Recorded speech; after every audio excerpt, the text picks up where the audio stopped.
Eric, do you have a question?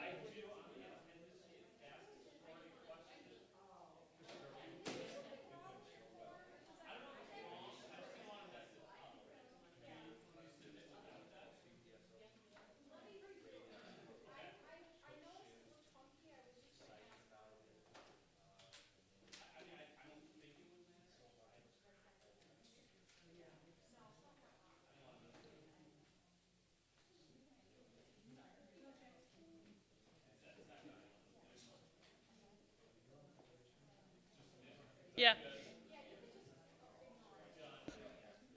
All right, so attendance is out. There is an option for a second question. You do not need to fill that out. No need to ask us a question. We're not going to read it. That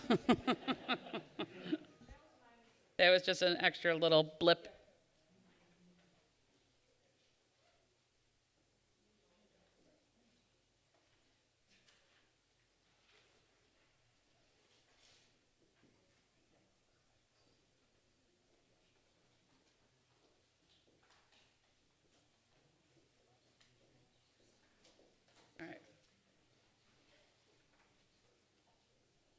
All right, well, it is 2:33, so we are going to get the show on the road with our November College Senate meeting. The next meeting will be in December for our regularly scheduled second Tuesday of the month on December 9th, and that'll be the last one for the fall 2025 semester, which it's crazy that we're already there. We're almost at the end. Our 7.5-week courses already did their 3-week, well, their version of the 3-week NA roster was due yesterday. Registration for the spring semester has started also yesterday, so big week. We have open houses and all sorts of other things upcoming that we will fill you in on as we get ready to wrap up the fall semester. A couple of things that we've received within the last couple of minutes. So I'm going to just pull up. Here's this one. So I will post this on the College Senate site, but there's a notice of trustees public hearing. So it's the Board of Trustees. They will have a Wednesday, December 3rd, 2025 open meeting, and people can register to speak if one wishes to do so. All right, so we received an invitation about 6 minutes ago. So to make sure that we announce this, so this is for the SUNY Board of Trustees, and it's a public hearing to receive testimonies and statements from concerned individuals about university-related issues. So not anything else. So things specific to SUNY. So there's that. So if you're interested, you can, let's see. You're required to send a brief description of what you'd like to talk about with your testimony no later than 5 p.m. on Friday, November 28th to the email trustees@suny.edu. All right, so again, we will post this on the College Senate site. Breaking news. Speaking of breaking news, we also received information from the Chancellor's Office about academic momentum and course design. So I know Dr. Sagai is going to be talking a little bit about some of that during her updates. So we will hold off on that as well, but we'll post this information as well from the Chancellor's Office regarding the Academic Momentum Initiative. There. Oh, that's it. So I'm going to take that down. All right. So with that, I'm going to move right over to the President's report for Dr. Sagai. Got a PowerPoint. Good afternoon, everyone. Can you hear me? Good afternoon. Thank you. Thank you. So just a few updates, and I think visual is so a lot better than just talking, right? So this is just to give sense of what's happening at City. And this was really on Channel 2 News. They were showing the weather. I was like, wait, that's our campus. So I was able to take a picture just so you could see. It's almost done, but it's very hard to see that, as you know, from inside. But I've been looking at other pictures as well. It's going to be wonderful. So the goal is for this to be done in terms of the outside work by the end of this, probably into December, because it's all related to weather. And so we're very hopeful that this project will get done. As we talked about this will stay, the enclosure will stay like that for the spring semester. It is in the best interest of the college community to keep it that way. And then during the summer break is when that enclosure is going to calm down, given that everything goes according to plan. And then we will have, quote unquote, a grand opening for the fall of 2026. So I just wanted to give people some perspective. I got excited when I saw that. I was like, okay, they really are doing the work. So that's that. Thank you. Bob, next. So this is the field, the sport field, and every day I walk by there, by North, it looks different. So I thought the video would be more telling. So take a look at the video. Right here in North. How many people knew that? Right? Looks great, right? Not bad. Yeah. So again, for this, the grand opening will be sometimes in the spring semester, with the idea that our students will be practicing there during the spring, obviously playing football for 2026. So this is very exciting and it's moving along. So a lot of good things happening at the college as it relates to facility. Next slide. So this is just a few things that has taken place during the month of October. As you know, most of you who saw the board's meeting, Len Lenahan, who's been a trustee for a long time at the college, Colleen, you know, he's been here for what, 10 years perhaps, even longer? Yep, and so we were able to honor him. The county exec was here that day to honor him, and that day was Len Lenahan's day. So the best thing that I think he said he received was the picture, and the picture just demonstrates his experience at the college, particularly the graduation picture that's within that picture that he has. So we thank him. We did get 2 new trustees as well, Trina Byrne and Rich Lipston is the new trustees at the board. So please take a look at it. I think it's important. I know everyone cannot always be present or be on at the same time, but it is recorded. It's important for all of the college community to listen to the board's meeting. As you know, the listening session, we've been doing this with the senior leadership. This was asked by the college community through the engagement survey that the college put forward, is to make sure that our senior leadership are out there talking to the college community, and this is both for the student and the faculty and staff. So thank you for those of you who were able to participate.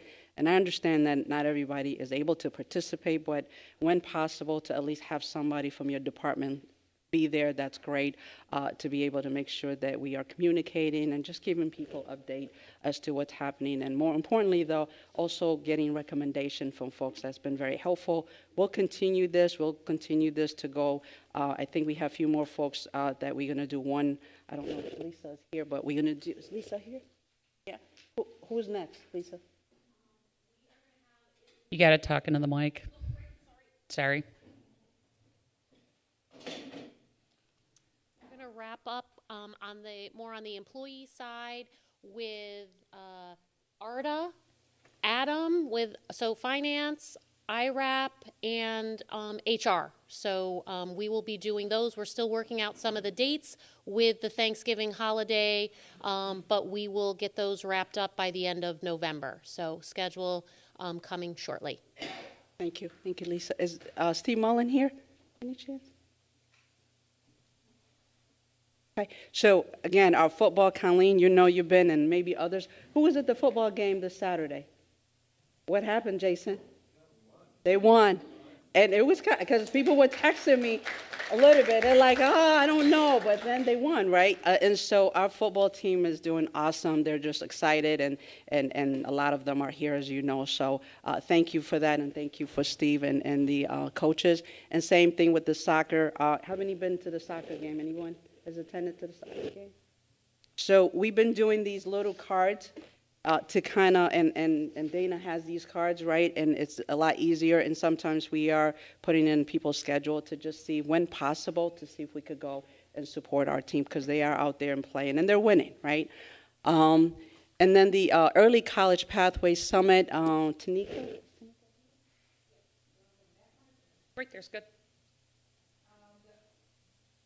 The Early College Summit program, it was about a 95% attendance success rate. What it was is Kathy Hochul will be giving $9.1 million for those who have early college pathway programs to expand them. The SUNY chancellor chose us to host the summit because we have the majority of the programs. We have 6, 2 with BOCES, 1 with Charter School for Applied Tech, 1 with Buffalo Academy Charter of Science, Science, and then our longest running one, 22 years middle early. So what will happen is they came down to explain to anyone who was interested in learning more about how to fund an early college program, and it was an opportunity for people to expand. We had over 34 school districts, including a school from Rochester and Syracuse. So we're looking forward to be able to expand our partnerships with Buffalo Public Schools. We had the BPS superintendent. We have Representative Dent from SUNY Chancellor's Office, the Deputy Secretary of Education from Kathy Hochul's office, all in support of expanding early college pathway programs for Western New York. Thank you, Tanika, and thank you for the college community participating. I know it was in the middle of the day, and I know classes were taking place, but thank you for those of you who were able to attend, Colleen and others who were there to support and do some networking to see if we could do more dual enrollment. So thank you for everyone who participated there. Then the next slide, before we put the next slide, turn it. Wait. Thank you. So what else happened during the board meeting? Something wonderful happened during the board meeting. Yeah, what about West Her? What is that, Conley? We need everyone, no one on the stream can hear you when you speak unless you have a microphone. Who was saying? I can't see. Okay. Who was saying? So someone said West Her. What about West Her? Someone with a microphone want to answer? Please. $1 million gift was given then to the school. That's right. That's awesome. So that's another thing, right? Right. Really, on behalf of the college and all of us, right, I want to thank Mr. Bueller. As you know, Mr. Bueller is an alumni from SUNY Erie, and he has dedicated a lot of resources to our college and to our students, particularly our auto tech. And so the $1 million is the naming of the auto tech, and we are going to remodel. We are, as you know, we are moving our auto body as well. So we'll give you more information on that. But I thought this was very important, and I want to thank Vinny and the team in Auto Tech. I saw this video that they put together, so I thought this was important for me to share with you. So now we can play the video. Thank you. Mm-hmm. Thank you, Esther. Thank you, Esther. Thank you. Thank you. Thank you. Thank you, Esther. Thank you, Esther. Thanks, Esther. Thank you. Thank you, Esther. Thank you, Esther. Thanks, Esther, for believing in us. Thank you. Thank you. Thank you, Esther, for believing in our generation and investing in our future. Thank you. Okay.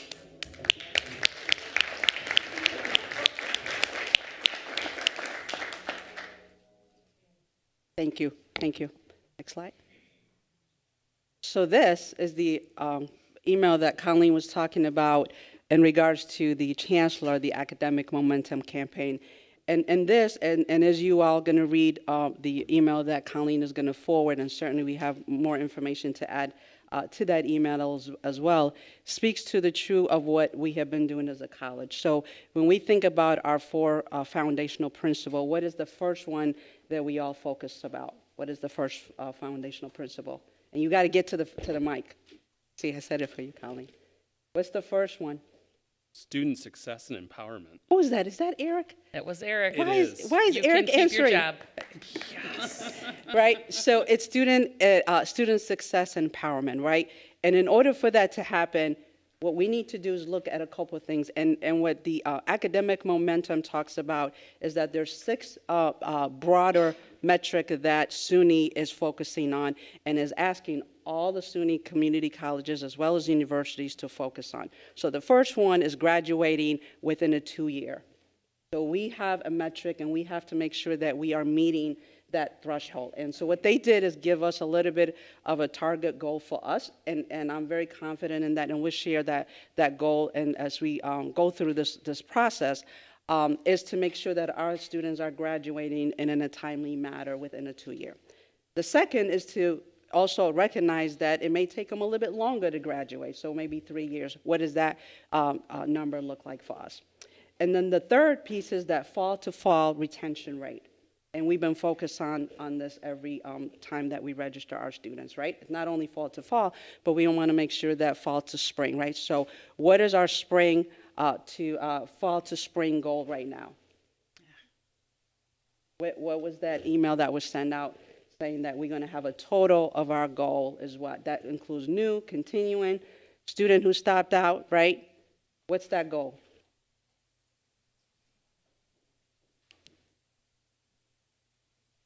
The email was there yesterday. Now, Eric cannot answer it, Colleen. 6, 1. 6,100. 6,100, and I made it. 6,100. We purposely made it so it is My clean, right? bifocals are not bifocaling. Right. Sorry. and you, thank you. So it's really right. What did we end up this semester? What was our total goal, result? We're close to 7,000, right? Not bad, right? That's something that we should all clap, right? Again, that does not happen by accident. That work was done by everyone involved to make sure we get that. So this idea of us having a targeted goal is not new to SUNY area. I'm so confident to say that, is that this is something that we're doing. So the third metric that they're holding us accountable is fall-to-fall retention.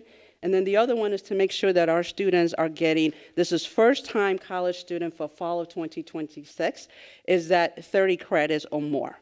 In other words, we want to make sure as best as possible to ensure that our students are coming in and maximizing the opportunity to take. Not every student could do 12 credit. Not every student could do 15 credits. We know that.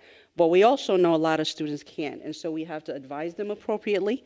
I understand we have to make sure that we have course offering that makes sense so that it's not conflict, so we have to work through that. So as we put our course offering for fall of 2026, we have to keep that in mind to make sure that as best as we can to make sure that the students have that. The 7.5 courses, Colleen and others, as that was a project that we started, I believe 3 years ago maybe? About 3. Right? And it's been growing, right? And students are looking at that works with them. Not every student could do 7.5, but it does give them an opportunity. So for us, when we talk about flexible schedule, we mean broadly. We're not just talking on the evening course offering, but we're talking about the 7.5 online hybrid. Our students are unique in that way. Some courses lend themselves nicely for that, others don't. The other metric that we are being asked to really think about this is the gated courses, the English and math, right? We have been working with the Title III, right? And so we know that our students need help with that, but we found ways to really work through that. So we've been in front of this. So this is not a new concept for us. This is just a continuing of the project that we're doing. And then the sixth targeted, right, and something that we've been talking about is how do our students finance their education. And the first step to that process is filling FAFSA. So Eric could tell you that students who do their FAFSA in a timely manner, those students register and are accepted, and they register and they stay on track. So there's data to suggest this. So the key is that how do we educate our students and talk to them about how they finance their education. It's a broader conversation, right? Not only are they financing the education, but the idea that they need to stay on core in order for them to be successful. So those are the 6 metrics that the chancellor and SUNY is asking all the colleges, including universities, to look at. And so what they did, they gave us specific goal according to our own data, right? So everyone is unique. Every college, every community college is unique in terms of that. We'll talk about this. The other thing that we were asked, and certainly I support this, right, is that how do we include the college community? So David Taylor, Dr. Taylor, is he here? So Dr. Taylor is new to the college, and he is going to take the lead on this project to make sure that we include all of our college community. That starts from faculty, staff, and including students in this discussion about how we're going to do this. So the focus will be fall of 2026. You'll get more information on that, and certainly we'll invite a lot of folks to participate in this initiative. So that is the academic momentum. There's a lot of information to that. So with the information that Colleen will send to you, we'll add to that as well, and Dr. Taylor will be sending more on that for us to continue to talk about. Any questions I can answer on the academic momentum? Okay, good. Okay. Thank great. you. Thank you very much. All right. So moving right along, we're going to start with our old business and go to governance with Michael Rio. Hi. So the governance report is still focused on filling vacancies, faculty vacancies. There's a list included. We're also looking for an alternate delegate for the FCCC. And I just can't stress enough how important it is for faculty to participate in College Senate. So if you know anyone, please share this with them. Thank you. Thank And you. we'll send annoying email reminders out to people constantly until these seats are filled. Thanks. Perfect. Thank you, Michael. I appreciate it. And just to kind of, to his point, faculty are the experts in their academics. You are the experts in your classrooms. You are the ones that help us drive decisions regarding academics for the college. If you are not in the room, you are not part of the conversation, and things will happen without you, right? We need faculty to be on College Senate. We need voices. We need all of these areas represented. Even looking around right now, you know, there's not a lot of faculty here, and that's really disappointing. We cannot do the business of the college if we do not have people participate in College Senate. Watching the stream from your office or from home is not good enough. It's a great way to stay caught up with what we are doing within the college, but we need bodies in seats. We need people in the room representing each of these divisions if we want to be able to get work done. So again, if you are in any of these areas that are listed up here, we are looking for people to fulfill for a one-year appointment. We'll appoint you, get you in the seats for December, and then you can run for election for the next election cycle. That'll start in April, May, and that'll be a 2-year position. I know it's not a paid position being part of the College Senate, but it does count towards your 91 hours, but it also gets you in the room to be part of the decisions that affect our college and our students. So please, think about participating. Academic Affairs Report, Dr. Mary Lou Allegro. There we go. So I'm going to talk about credentialing in LEAP, Course Dog Pilot, and Career Cafe, and nothing that doesn't start with the letter C. So first, in terms of credentialing in LEAP, this actually ties into the academic momentum where the SUNY has one of many initiatives where they're looking for colleges, all of the SUNY system, to increase the number of courses and programs that involve LEAP credits or credit for prior learning. So for LEAP, LEAP is really looking at life experience. That's just one component. One category of credentialing, of credit for prior learning. So I do believe that there's a report due at the end of the year on how we have a plan or expanding our credit for prior learning. At the moment, I'm, that hopefully changed in a bit, but right now I am the credit for prior learning liaison with SUNY.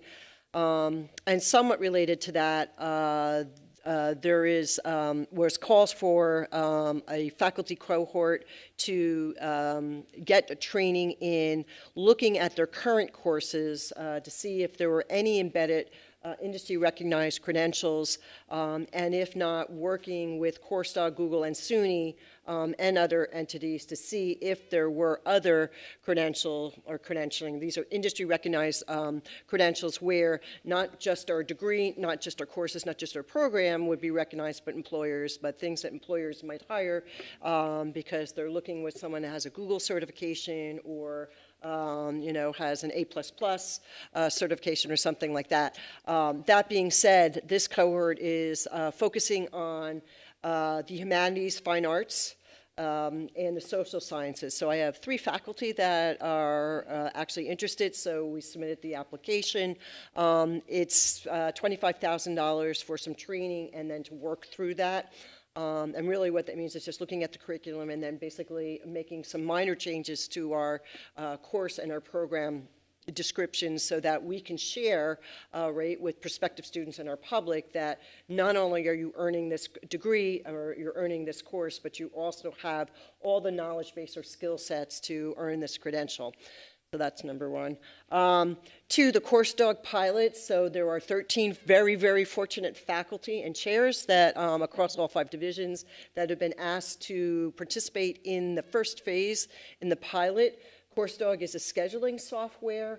Right now we do everything by paper or pestering Andy or the other 2 registrars, but we don't do a lot of things that are automated. So I think those who are participating will share that when you start basically to work through the pilot in the training, and thank you for the registrar's office and for David Taylor for putting that all together, that you'll find that it's going to be much easier to post a schedule, to make changes to a schedule, to get a schedule approved, and also things like conflicts with rooms and other sort of details that may not be caught basically will flash back out to CourseDog because they'll catch all that. So, and it will make not only our scheduling to be, like I mentioned, efficient, hopefully we basically can get a schedule published 2 or 3 weeks before we start registration, so students, faculty, and staff basically can start also advising their students. So that's really, really exciting.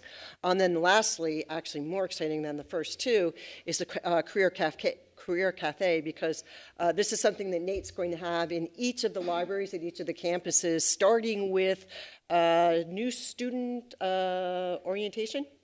Not new student orientation. I'm looking at Eric. Eric, I need your answer here.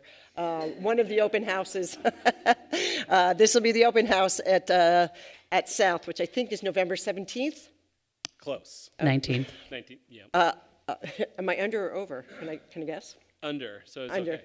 Okay, so either 17th, 18th, or 19th. Anyway, with that, there'll be free coffee. That's the exciting part of this. And then games that will be sort of career-focused. And let me just pull up just my Nate left me. Nate's on vacation today. Otherwise, he would be giving this.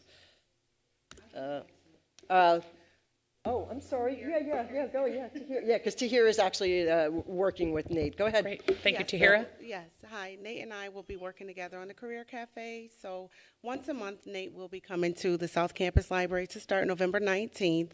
And he's basically going to have conversations and coffee, more C's again, just surrounding career paths for students. We are developing a small career library, which will encompass games and books surrounding career resources. So we hope to do that at the North Library, and then in City, maybe we'll just do it on the front steps. I don't know, but we'll find a space. But yeah, so we're really excited about that. So. That's awesome. Thank you. Thank you. Does anyone have any questions? Andy? Just additional commentary regarding CourseDog. For those of you that have ever tried to schedule an event in a room, you've ever booked a class and found out that something else was in that room, CourseDog does have a second side to it, which is the event side of the software. The 2 talk to one another, so academic scheduling and events, it should be a little more seamless than our current practice so that folks, when they make the request, they know that that space is theirs, and the academic side can see that as well. So.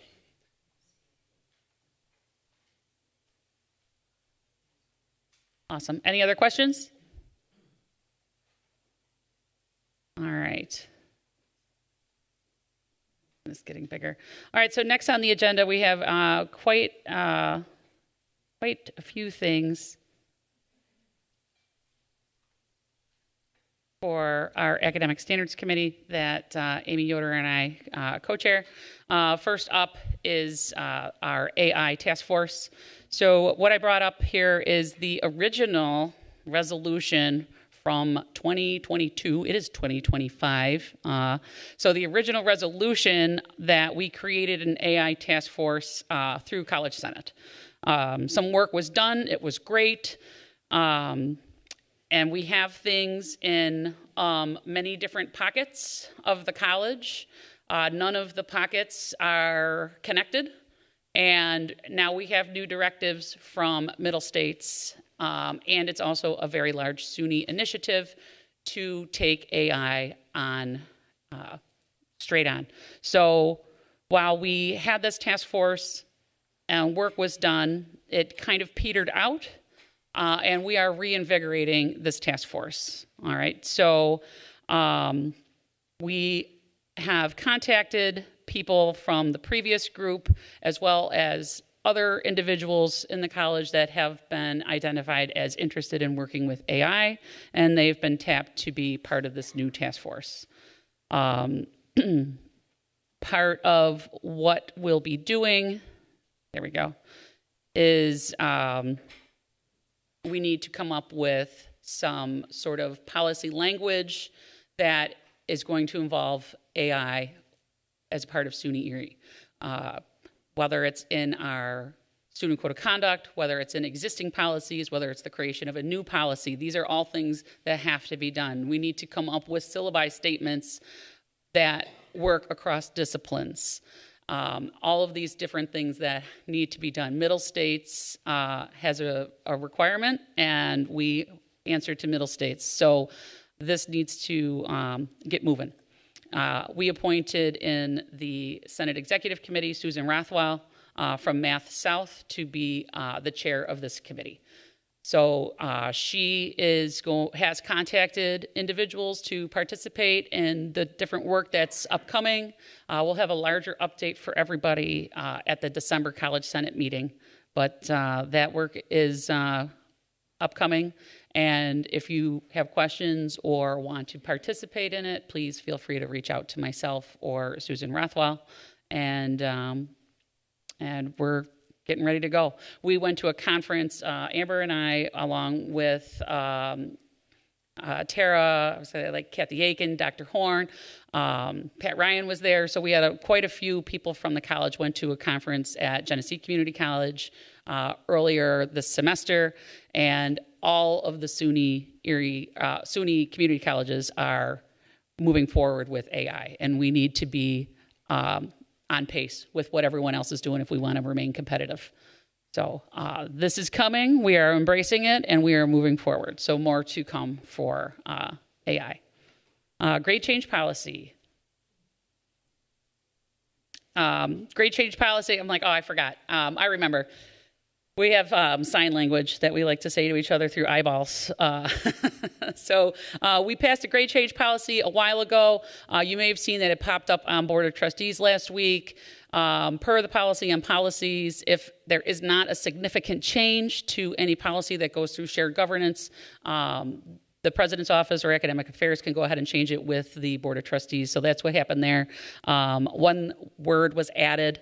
So instead of having things to be approved by the president every single time in the grade change policy, it's approved by the president or designee. So we met, we discussed, it was not a significant change, so we did not feel the need for it to go back through shared governance for that change. Credit hour adjustment policy, that is something that the committee is working on. It is forthcoming. What we found out is that our current policy states, I think 21 credit hours are allowed per semester for students, but what we're finding is that SUNY Erie lumps our spring semester with our winter intersession together as one. So a student can run into issues with that 21 credit hours. So what we're going to be doing is changing it so that each registration cycle is its own entity within that policy. So that's forthcoming. That should be relatively simple. We're looking at a summer drop date policy where the summer drop date is if a student is registered for summer, they have 1 day to drop the class before they're charged. So we're going to look to change that to 3. So that's upcoming. I'm going to test my language words. Posthumous, I can't say that word. How do I say that? Posthumous, thank you. I teach math. Posthumous degree policy. So we do not have one currently for students that have passed before they graduate. So we're working on this policy, and then the online Bill of Rights. Online Bill of Rights is something that we did in 2018 pre-COVID.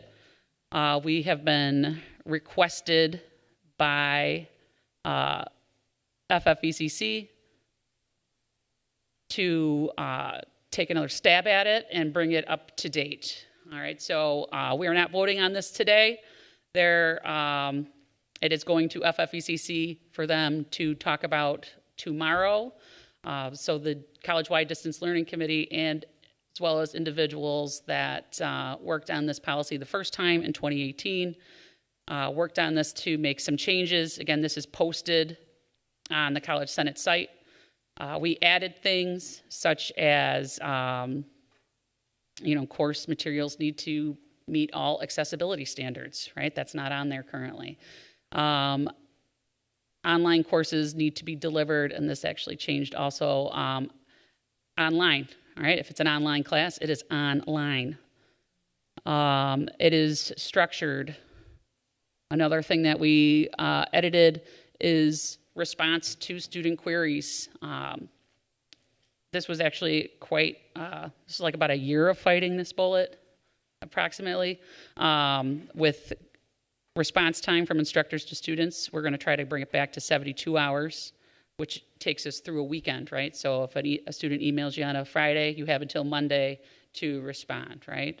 So that's why we're changing it from 5 business days to 72 hours. 5 business days is not, that's a whole week, right? That's like a whole unit. So we're working to shorten that, tighten that up a little bit. We also, to address any sort of online behavior, even AI as we come across it. The first bullet for what the instructor has the right to expect the online learner to adhere to our student code of conduct and any other student academic policies, right? So anything that we come up with as we develop them. And there is another bullet that's been added about making sure students have reliable computing devices. Again, this is going to FFECC Executive Committee to talk about tomorrow, and then we'll see what they have to say, and then we'll bring it back. Andy Heisey. Do we have an equivalent of that for seated classes, and if not, why? That is a great question. We do not. We should, and that is a goal. So at the time when when we first did it, we were tasked with it, and then COVID happened, and then we had lots of changes. So a lot of things kind of petered out. So that is something that's upcoming. Dr. DeAllegro? Yeah, I'm going to take a guess on why we don't have it for in-person classes, because you're meeting with your person with the expectation that you would be interacting with your class with you. I definitely agree with that, but there are certain expectations that aren't always universal between students and instructors, so it would really help to have them in writing. Well, as I said, that's something that, we can work on. And you're welcome to be part of the conversation, Andy. Well, that's how we work. Ashley? Just something small about the document under the online learner, the last bullet. I was just curious, it says to expect that required student activities in the community. I was curious, what are the required student activities? All right, so this is a old version. So what that is from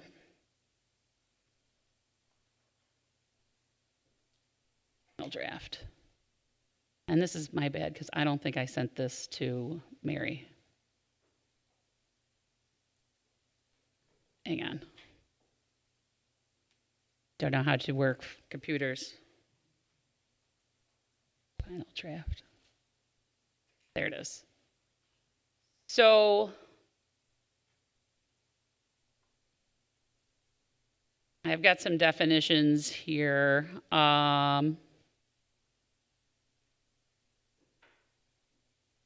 All right, activities. Our required course activities do not include proctored exams. They are activities that aim to enrich the learning experience of the student as stated in the course syllabus. These activities must have a virtual option. So this came about, so let's say if I teach criminal justice and I want my students to watch a court case, right, as something to enrich their learning experience. That's something I could ask my students to do, but I have to, I can't make it at Erie County Courthouse, right? I can, and I have to make it a virtual option. So, or if I teach an art course and I want someone to go to an art museum, you know, so things like along those lines. But again, there has to be a virtual component if we have activities that are extra.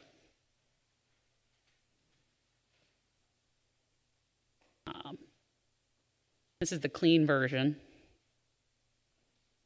Other questions?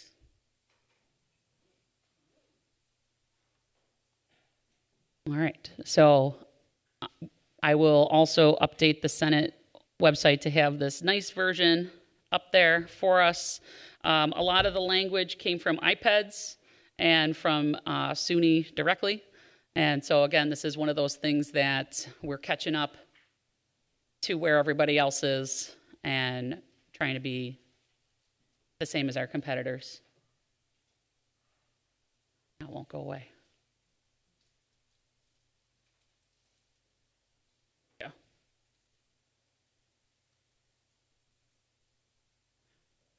Enough. All right. So that is Academic Standards Committee. Questions on academic standards? The next meeting is the 14th?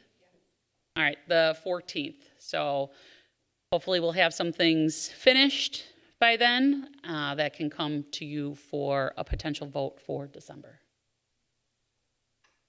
Dr. Erickson Nealons, Strategic Enrollment Management. Great, thank you. This is an exciting time for enrollment management as we're working very diligently, not only for spring of 2026, but also fall 2026 applications. So, yep, thank you. Coming up soon, we have our open house for our 3 campuses, following the same models we've used in the past with one day dedicated to each campus location, starting on Tuesday, November 18th at City, then 19th at South, and then closing it out here at North on November 20th. We do have over 400 individuals that have already RSVP'd for open house across the 3 campus locations. So we're really excited with that, and we're going to have further pushes over the next 2 weeks. So if you haven't already, please make sure that you work with Phil and RSVP. As Colleen, you mentioned, the impact that faculty have on students is powerful. We were just at ECMC, Tesla Gigafactory. There's a lot of interest at SUNY Erie or for SUNY Erie, but students and prospective students want to hear from faculty about the programs and the value that it's providing. So please, if you have not RSVP'd, please RSVP as soon as you can. Switching gears over to registration, I do appreciate the plug here that registration did open up yesterday. I mean, honestly, I'm giddy at this, to be honest. I have never seen it. And in 48 hours, we've registered over 1,000 students. I was looking back at it, yeah, right? Like that is a testament, like right now, 1,000 students Yeah. In 48 hours, right? Like, yeah. I mean, that is a testament of the entire college community. I know this is a busy season, just getting done with midterms. I cannot express the gratitude that the faculty, the advisors, the counselors, the entire college community has done. Dana and marketing, getting messaging out. Truly, I mean that. I have not seen a time in my tenure in this role of a 48-hour period with 1,000 students. So it's really exciting. I think this is indicative of following the strategic enrollment management plans and really committing to putting students first, right, and student-centeredness and taking action on it. So just tremendous job to the college community. So thank you on that. Going backwards in time, we do have some of our final numbers for 2024-2025 from SUNY. So we do see that our enrollment, especially on the credit bearing side, was up compared to prior year. So we're now analyzing how we fell in that regarding then prior years. So that's exciting as well. So to have that combined then with the, as we saw from the message this week, with fall 2025's enrollment, and then to have this 48-hour span, it's truly exciting to be a part of this. So thank you to everyone for all their hard work on this endeavor. And then lastly, we do have our transfer fair that's coming up here in November. I think there's a flyer for that one as well if you wanted to switch over to that. That's going to start then. Our first one's on November 12th at the November 10th at the South Campus location. Thinking about it. Perfect. North is on the 12th and the 13th. As you mentioned about the Academic Momentum campaign, there is a parallel tangential campaign on transfer success as well, where SUNY is asking for all of the community colleges and our corresponding four-year partner schools. We have identified the university at Buffalo and Buffalo State University as our identified partner schools. So tactics related to this, as well as the hard work that many departments are doing or have done at this time in creating those curriculum roadmaps, are all designed to then help improve that transfer rate that SUNY is looking for in terms of students transferring successfully within the SUNY system. So please, any students that are interested in attending, please promote that. And then Mark Mazzone is our dedicated transfer counselor and happy then to help students with that transfer success process. Thank you. Great, thank you. All right, and then just to give registration one more plug, the best way for us to keep them is to make sure they're registered for the spring before they leave in December, right? So that is a daily thing. I ask my students, are you registered? Do you know who your advisor is? Did you check your email? Right? We were just talking about it earlier today. They tend to just not. So having those conversations with your students, and I know I say this every semester, but I give 5 points on a test for them to show me their schedule. Show me your schedule for the spring. And I give them 5 points, because 5 points out of the entire semester, I mean, it's like 1% of their actual overall grade, right? But what they will do for 5 points extra credit in a course that does not offer extra credit, they'll do it, right? So what do I do for those students that are graduating? Show me the email that says you're graduating. I'm transferring in the spring. Okay, show me the email that says you're accepted and transferring, right? So it is equitable for students in all situations. It's easy to have evidence for graduation or transferring and things like that. And, send me a screenshot and send it to me. There's so many students that I've actually ended up registering myself and advising because they're like, I don't know how to do this, or I don't know who my advisor is. Can we talk about it? And I'm like, yeah, let's do it. Let's get them registered. And so usually about 95% of my courses, my classes at the end of the semester are registered for the spring. And I do it for my online as well as my seated courses. So just an idea.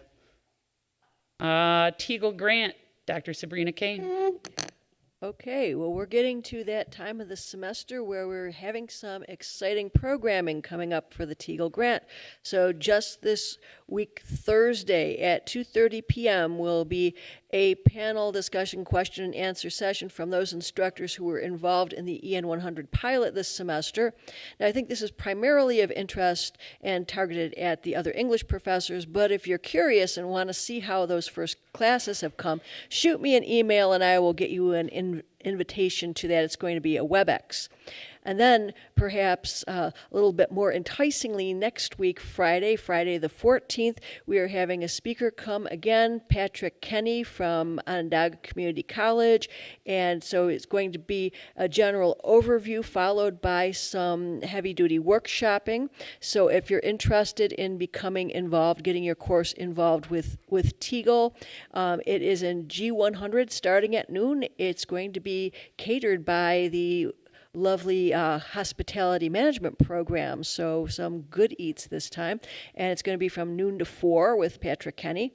And then maybe what is of most interest, I think, to the general audience here is that 2:30 p.m. December 2nd, another WebEx, is going to be a question and answer session with yours truly about how you can get involved yourself and the funding for the program, the stipends, the professional development. If this idea of becoming part of this nationwide general education initiative intrigues you, this is a place where you can ask your questions and have them answered. And so as we have other things come up, we're looking towards having a keynote speaker. Ted Ansi-Hantich is going to be with us at the convocation in January, and other exciting things. So if you have any questions, as ever, just come and ask me. I think this is going to be a lot of fun. Thank you, Sabrina. Any questions about the Teagle grant? All right, Assessment Committee, Dr. Sabrina Kane. Okay, not so much fun. But yes, program competency assessments, please do them. Please get them to me. The committee is just doing what the committee does, which is give people feedback to help them do better and more useful assessments that will help them with program level improvement. Beautiful. Any questions on assessment? All right, we're going to move past facilities report. Dr. Sagai gave that report as part of her report. All right. New business. So we had the Faculty Council of Community Colleges plenary a couple of weeks ago. Our representative, Michael Rio, attended those. So, there's some things that we will potentially be voting on, but I'll let him talk about the plenary before we get to those. Thank you. So the Faculty Council is the faculty body that works with the Board of Trustees directly and with SUNY systems. So it's an opportunity for faculty to have discussion, receive reports, and participate collaboratively in SUNY policy recommendations. The plenary that met for 3 days included the chancellor, systems leadership, vice chancellors, and a lot of updates on important SUNY policy that I'd like to share with faculty. There are a lot of opportunities SUNY-wide as well for faculty to participate in these initiatives directly and get paid to do that. So the update, I have an outline that might be more helpful than the slides. Yeah, I did send it. It's not, I don't work well with outlines or structured environments, so I mean, it's okay that we don't have the outline, but we'll get through everything. There are 15 items. Seeing the list, I think, might be helpful so that if there are items that were discussed at the plenary that you would like to ask questions regarding or extend that conversation on those particular items, we can certainly do that. But I'll just run through quickly, or briefly rather, those items. For SUNY, one of the initiatives that will probably expand or very likely expand moving forward is SUNY Reconnect. There are a couple of reasons for that. It's been highly successful.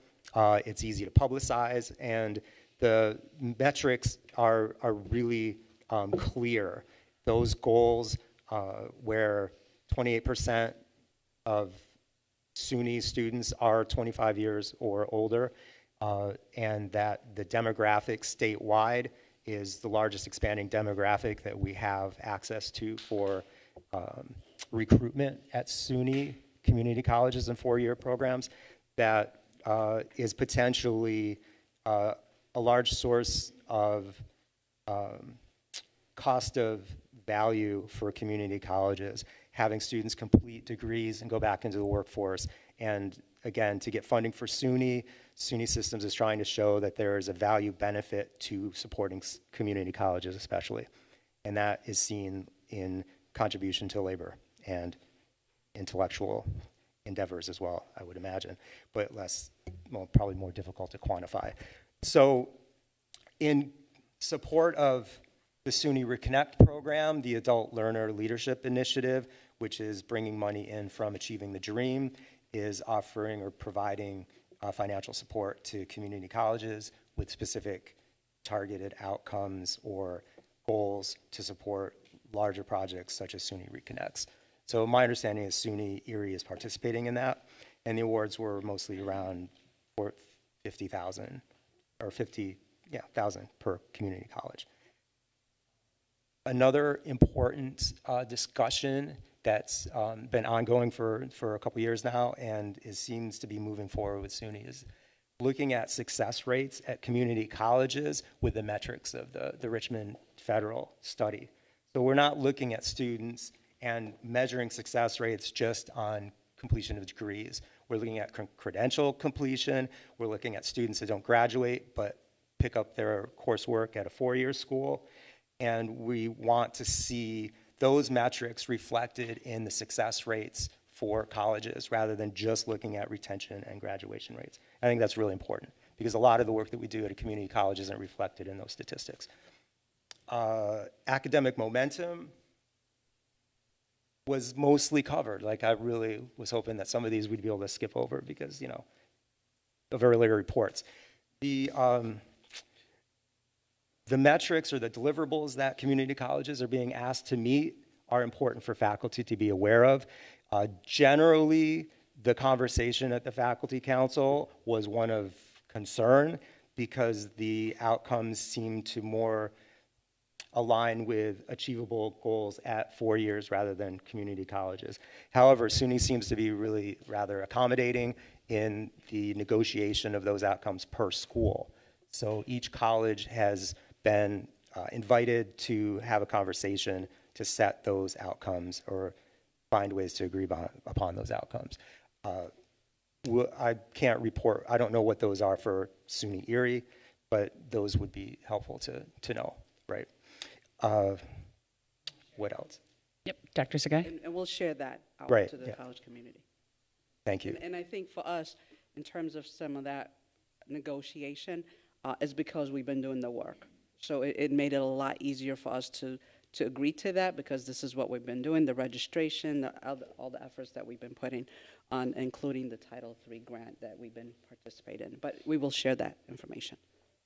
Yeah, it's challenging. It's a really tight timeline, but what is probably happening with this data grab is justification for keeping colleges open and funding from New York State and federal funding in the light of uncertainty in federal support for education.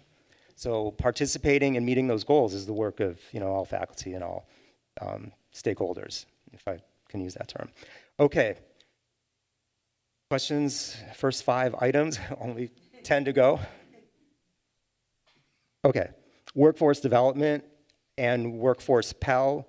There's a lot more information coming in from SUNY than I can provide in the next couple of minutes. I would just, I would suggest that you pay attention to that. That's really an important direction for SUNY, important connections to funding, and the workforce Pell, a lot of task force work where faculty can participate. So having workforce Pell support existing programs is really important. And it's going to work at the micro-credential level, and it's going to work at degree granting level. So getting guidance from SUNY, or receiving guidance from SUNY, and working and communicating within SUNY Erie is going to be an important part of keeping up with that. Questions about workforce Pell or anyone that wants to address workforce Pell that might have more information to share at this time? Not to put anyone on the spot. Okay. Next item, institutional research shared service model. Again, I believe SUNY Erie is participating in a shared service model with Monroe Community College, sharing data, working collaboratively, opportunities to share cost and share larger data pools, right? So a really important initiative that's piloting and expected to go statewide, regionally. CMOS transfer. That's like a standing item. I mean, CMOS transfer and transfer task force has been doing work toward improving outcomes and the seamlessness of a seamless transfer for several years now. There are some specific target goals that have been identified, and there are opportunities for faculty to work on those task force meetings. So again, the transfer isn't ideally suited for kind of like the student interface and the student understanding, but it's really the role of the college to work, with regional schools that we're transferring students to make sure that both sides understand what student expectations are and that we can meet those expectations and SUNY expectations. Revenue projections, let's just say they're not good. There's a full report available from SUNY. If you look at statewide cuts in other programs like losing federal dollars for Medicaid, losing federal dollars for SNAP, that's going to make all other programs statewide competing for less money. And so for SUNY and for community colleges to continue to have programs and initiatives funded, we're going after fewer dollars and really need to find ways to justify the cost, right? What are the outcomes and how does it benefit the community and how does it benefit statewide? Some pretty stark numbers. We're waiting on the report, the slides, but we're moving toward a considerable deficit SUNY-wide. So, Basic Needs Security Summit. Again, opportunity for faculty participation. Unhoused homeless liaisons is the language that SUNY is using. They're looking for a liaison from each campus. I don't know where that's going to materialize or at what point we'll get that communication, but that's in the near future. SUNY is still really looking for community colleges to support childcare spaces and food pantry funding. So there is money. State Ops is receiving money now, community colleges hopefully in the future. And of course, all of these Basic Needs Security Summit questions or identified items support programs like SUNY Reconnect, adult learners with children. Dual enrollment, again, like a long-standing item, SUNY-wide. The compliance report for 2023, those recommendations, SUNY-wide, we're really still looking to meet. Important to note, programs that are SUNY programs that are taught with dual enrollment in high schools need to meet all of the standards that the college has set for the course that we teach at the college. It's just like the bottom line. So SUNY is concerned that if we're not meeting those compliance standards, then there could be problems moving forward with dual enrollment, which is really a significant part of many colleges' budget, meeting their operating costs. So campus by campus, reviewing dual enrollment and identifying the SUNY targets and the SUNY concerns and making sure those are addressed. Artificial intelligence initiatives, there's a lot.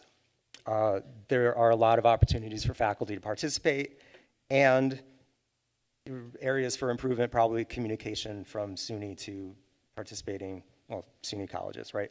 The Empire AI project, which is being hosted by UB, is just important to follow. It's going to be the largest project of that kind at a university, and the driving mission statement is AI for the public good, right?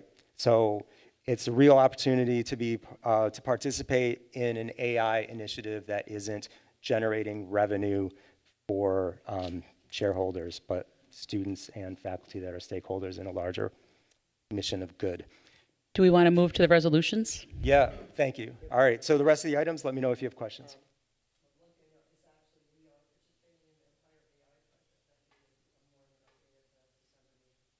Great, thank you. So there are 3 resolutions coming out of the meeting. I'll just address them as they come up in no particular order. All right, so we'll pull up the first one.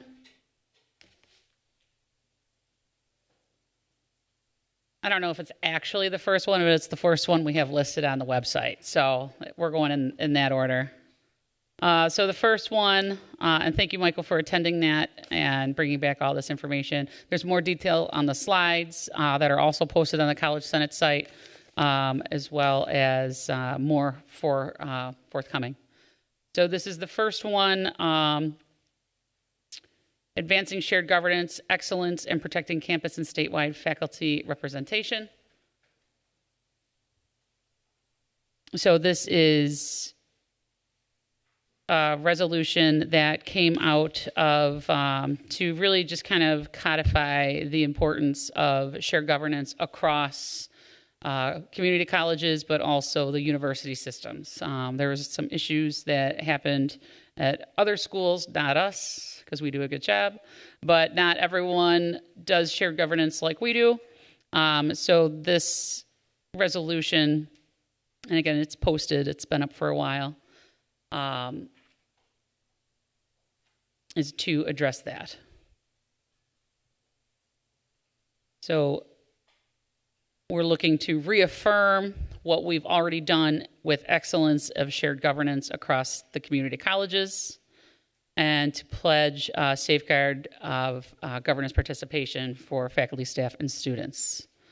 We're asking to commit continuous improvement in shared governance by documenting and disseminating best practices, mentoring new campus governance leaders, and continuing the tradition of collaboration.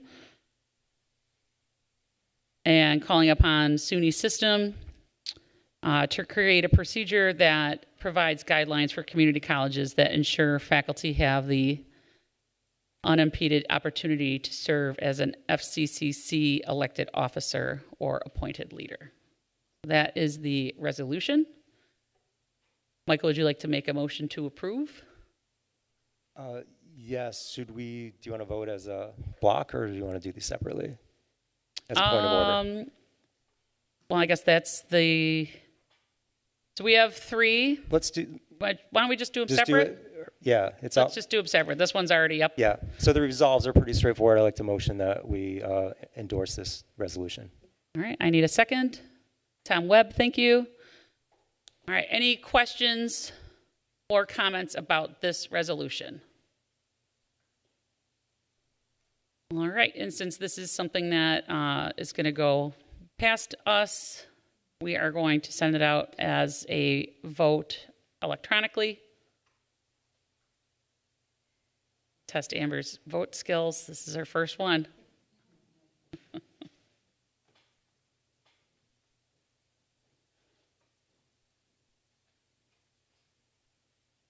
All right, and the vote is out.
Give it another couple minutes in case your phone kicked you out and you had to re-sign in and then wait for a text message.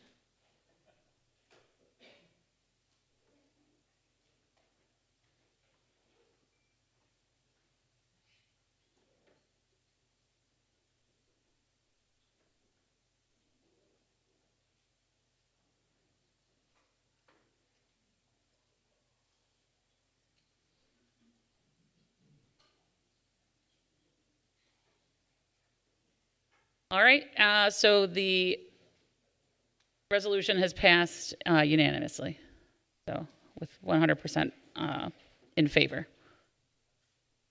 Okay, so the next one is a resolution on academic freedom and legal guidance for faculty. We have some whereas statements up there.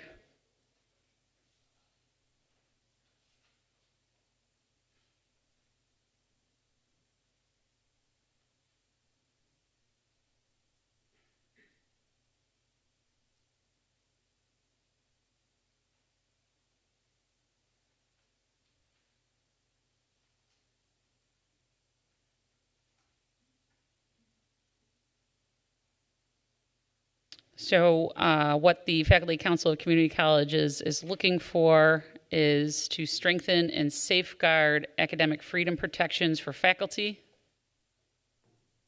and calling upon the Chancellor to provide clear guidance for faculty that are teaching controversial topics to ensure that students still will meet the graduation requirements for the DEISJ and civic discourse, and to be resolved further that the Faculty Council of Community Colleges calls upon Chancellor King and SUNY Legal Counsel to clarify the legal protections for faculty teaching content aligned with DEISJ and civic discourse requirements, as well as academic freedom across all subject areas.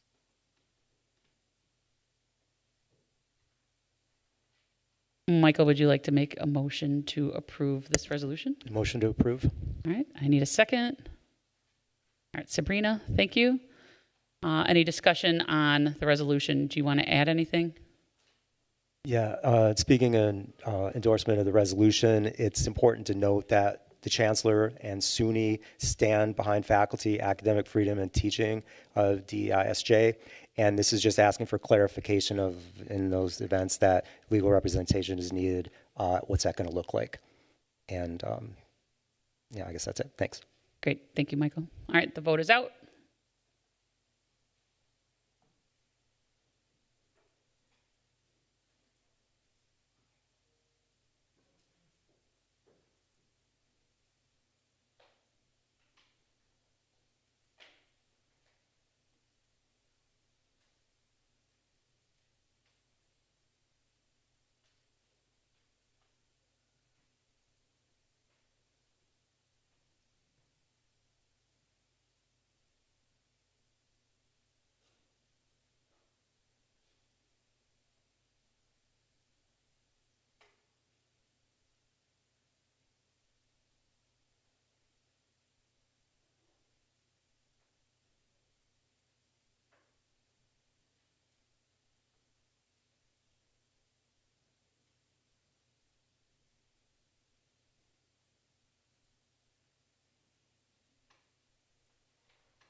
All right, this is another one that was unanimous, and we voted to approve this to send back as endorsed for Faculty Council of Community Colleges. All right, third one is faculty purview over the curriculum and academic standards.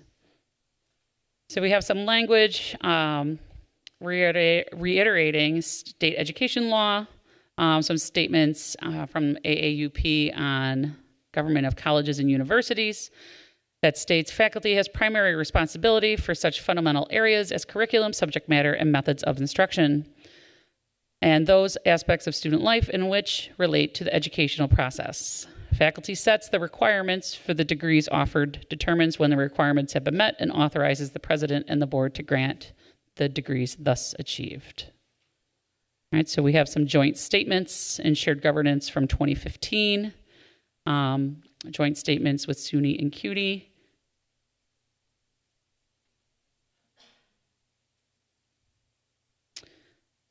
And this comes from there being new pressures, ongoing changes in remote, hybrid, and high-flex learning environments, and where actions at both campus and system levels suggest a growing tendency to circumvent shared governance in the name of expediency or innovation, underscoring the urgency of this reaffirmation. So therefore, it's asking for the resolves that the Faculty Council of Community College asserts that university and college faculties within SUNY retain purview and primary responsibility for the curriculum and academic standards within their respective systems and on their campuses. Be it further resolved that the Faculty Council of Community Colleges reaffirms faculty's central and primary authority over curriculum assessment, academic standards, and the instructional design in all learning environments, including emerging digital and experiential contexts. A couple more resolves here. Faculty Council of Community Colleges reminds SUNY Community College presidents, chief academic officers, and their local board of trustees that the development and approval of curriculum and academic standards must occur through systematic, deliberative, transparent, consultative, and faculty-driven shared governance processes.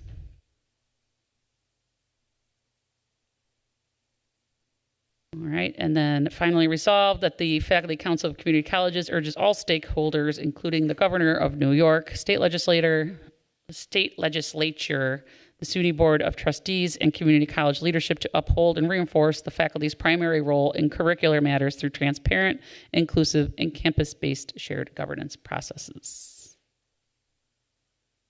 All right, so Michael, as our FCCC rep, would you like to make a motion to approve? Motion to approve. All right, I need a second. Aaron Thomas, thank you. Discussion on this resolution. Michael? Well, the resolution addresses concern about technology and learning environments changing at a rapid rate within SUNY. I think it's also important to take into account the context nationally and attacks on shared governance nationwide. That was a large part of the discussion in drafting this resolution. Thank you. Yes, thank you. I believe there's some things happening in other states where shared governance is being stripped out of colleges and universities. So again, this is something that to help protect us in New York. The vote is out.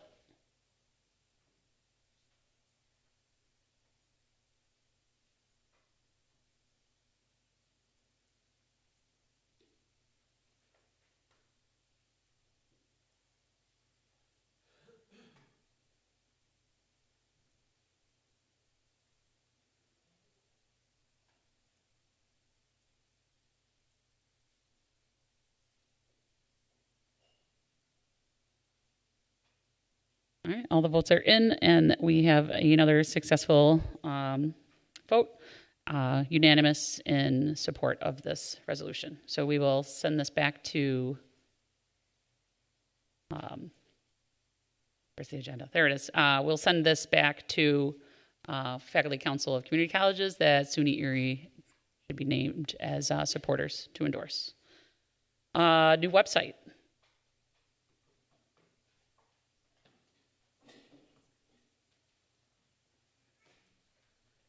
Hello and thank you.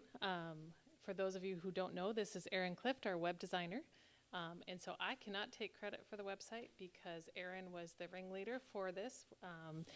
Just as context, he started in March of 2025. We have now launched a new website, October of 2025.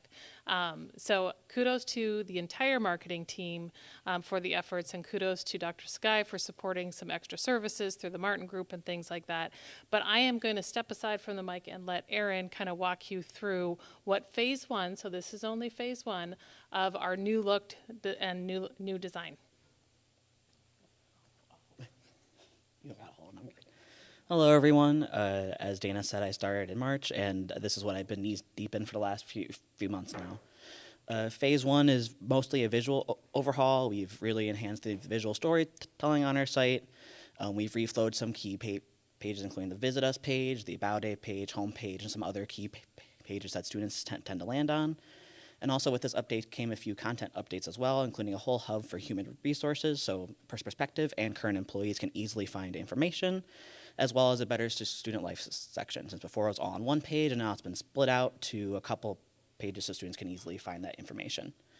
From here, we're going to enter phase two, where we've entered into agreement with Modern Campus to help us with accessibility on the site, as well as reach some other goals we have in a timely manner, including some add-ons that they have offered us, including 2D maps with virtual tours, a better search to filter out old articles and content that might still be on the site, an updated faculty and staff directories to take that off of IT, and a custom policy portal so everything can finally live in one place.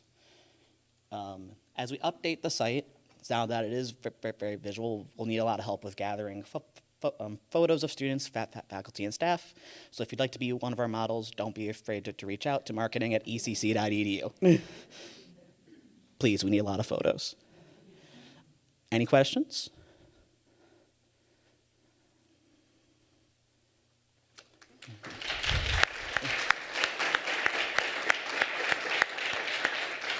And just one thing quickly, we did send out a form so that if you do happen to catch any errors or have any comments to help us make it better, please utilize that so that we can actively keep this updated. Thank you. Awesome. I just want to say thank you, long time coming. The academic calendar is very easy to find. For those who don't recall, you had to Google SUNY Erie academic calendar because that would get you to the calendar quicker than using our website. So, and there it is. Yay. Such a small thing, but like that, as soon as it launched, that was the first thing I did. I was like, how fast can I find the academic calendar, right? Because for me, that was like my bar. Super fast is the answer. And I didn't even actually have to click anything. I just moved the mouse. So not even a full click to get to that. So again, there's all sorts of things. I do know, as to Dr. Horn's point, that if you notice something that needs to be edited, if you shoot her an email, I know someone who did do that and it was corrected that day, which again is unheard of. So again, thank you and kudos to you and your office and your team with marketing. You guys are killing it. So keep up the good work. It's nice. Chancellor's Awards, College-Wide Awards Committee, Amber Reinhardt and Tara Kay. Hi, everyone. We had announced that we were in the process of putting together a SUNY Erie College-Wide Awards and Recognition group. We're really looking to treat this as a community of practice where we can learn and grow together in the best ways to deliver more awards and recognition programming to our amazing workforce here at SUNY Erie.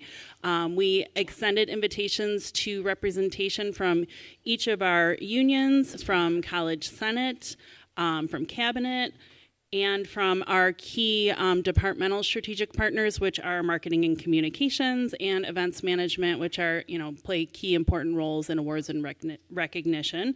And our inaugural group meeting is tomorrow. So we're excited to bring this group together. One of our initial tasks that we are going to focus on is putting together the nomination process for our internal SUNY Erie Catalyst Award for Institutional Impact, which was given out for the first time back at August opening day to our facilities and maintenance team. So this group will take on the task of putting together what the nomination process for that is going to look like as one of our initial items, and hope to get that out by early next year. So there'll be time for you to think about which groups and teams and departments you might be interested in nominating. We are working collaboratively with College Senate in support of the Chancellor's Awards as well, and the Colleen, this is my word, Emeritus Awards. I always want to say that wrong. Emeritus Awards, to work on making some improvements to the process there together as a part of this joint effort. And then Amber, do you want to talk a little bit about the Chancellor's Awards specifically and opening up those nominations? Yes, so an email will be going out, I believe, Thursday, so thank you, Tara and Aaron, for helping get that. It's going to go out campus-wide, looking for nominations for the Chancellor's Award. We didn't talk about it as much last meeting because we were still in the process of kind of streamlining and formalizing the process. So there are 4 changes to the prior year's nomination process. 2 are very, very small. One is that internal nominations are going to be due on January 5th. So if you look at the SUNY site or the actual official fall or 2025-2026, it says they're due February 17th. That is due to SUNY. It has to go through the internal committee first, and it is a very large process to go through everything. So our internally, everything is going to be due on January 5th. I believe 2 meetings ago we said the 12th. We had to move it up a little bit just for logistic reasons. And all nominations should also be submitted to Chancellor's Award at ecc.edu. That's the other very small change, so nothing should be coming to me. Nothing should be going to Colleen. It all goes to one formalized website. The two other changes are very large changes from previous years, but it's to put us in alignment with what SUNY actually requires for the process. The first is that who is responsible for gathering the nomination materials.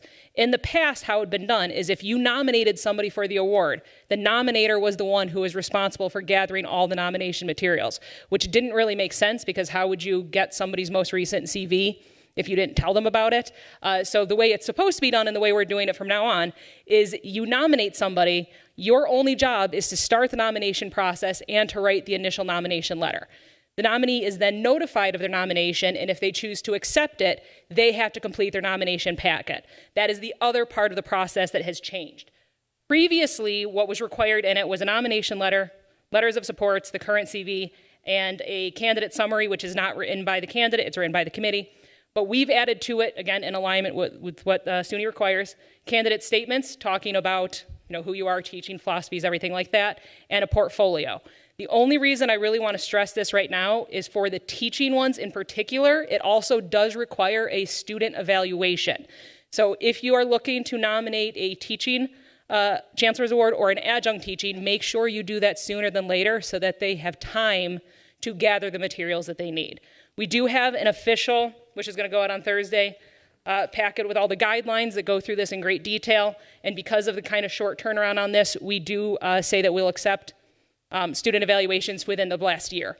So if you kind of are running out of time, but you've had one done in the last year, you can submit those as well. So again, any questions, any information at all that you need, send it to chancellorsaward@ecc.edu.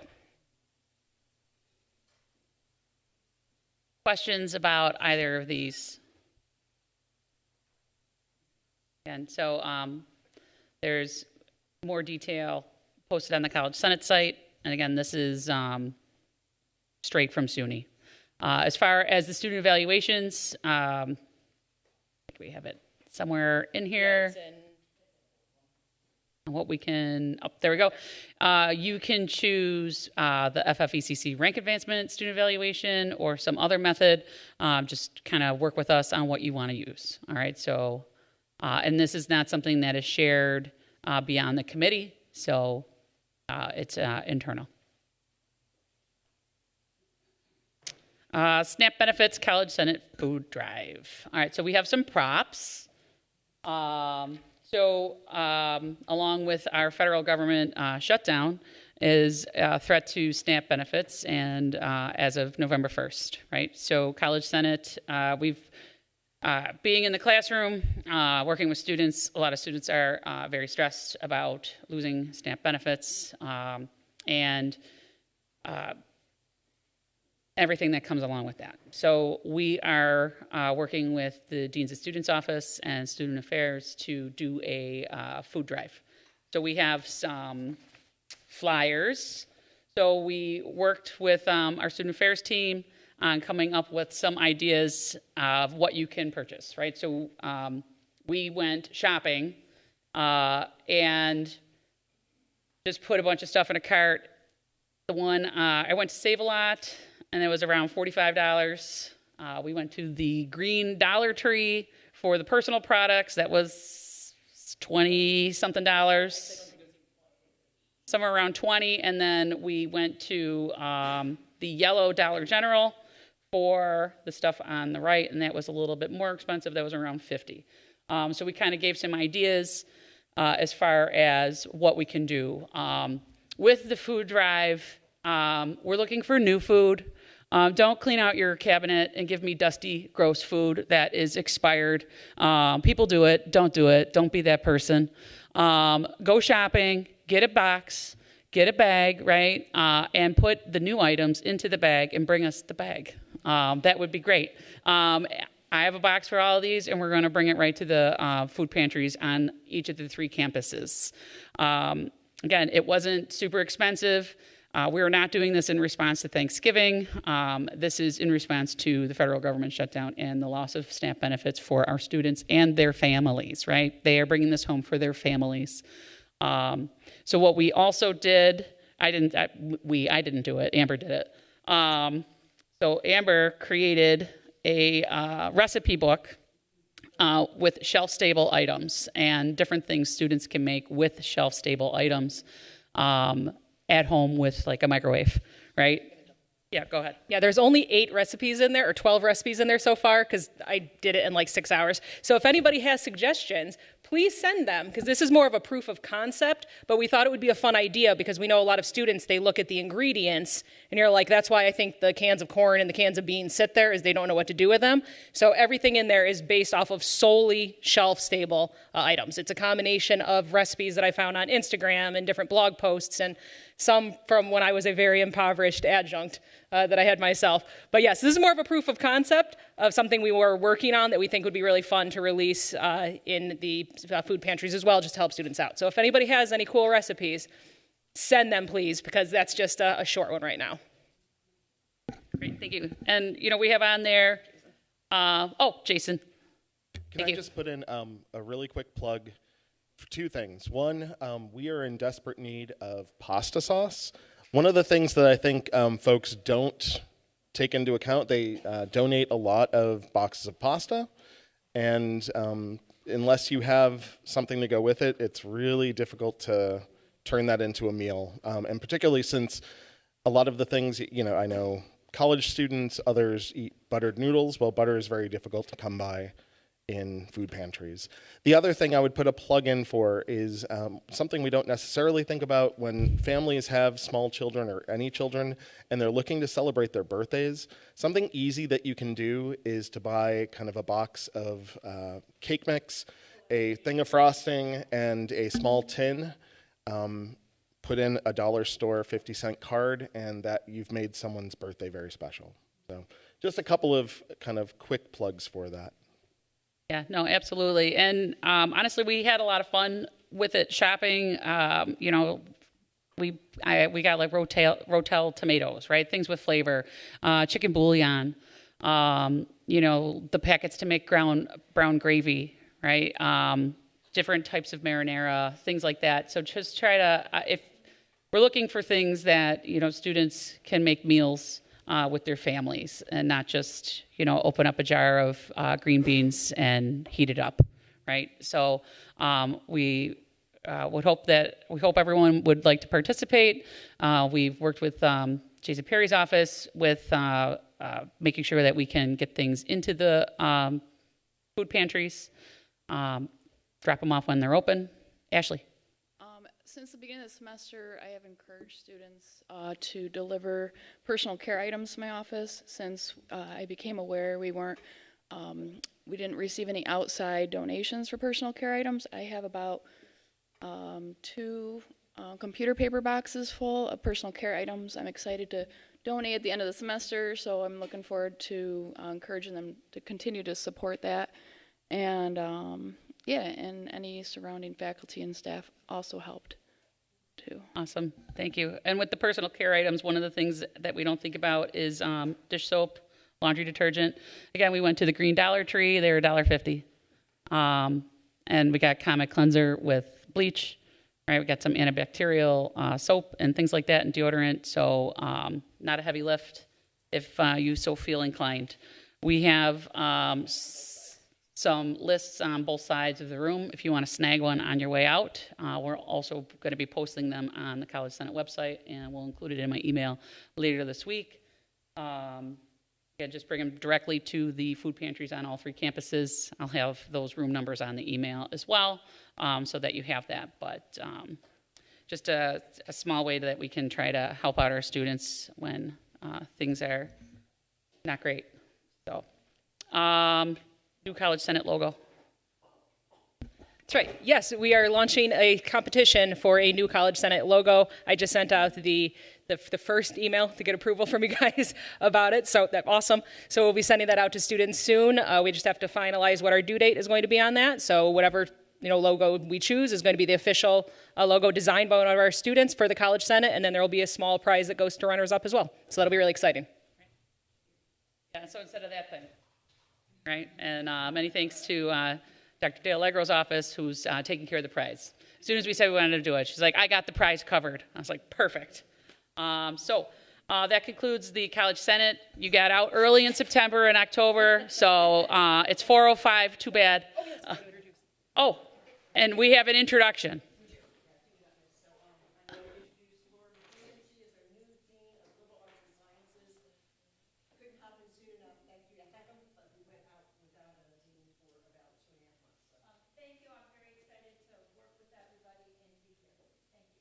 Great, thank you.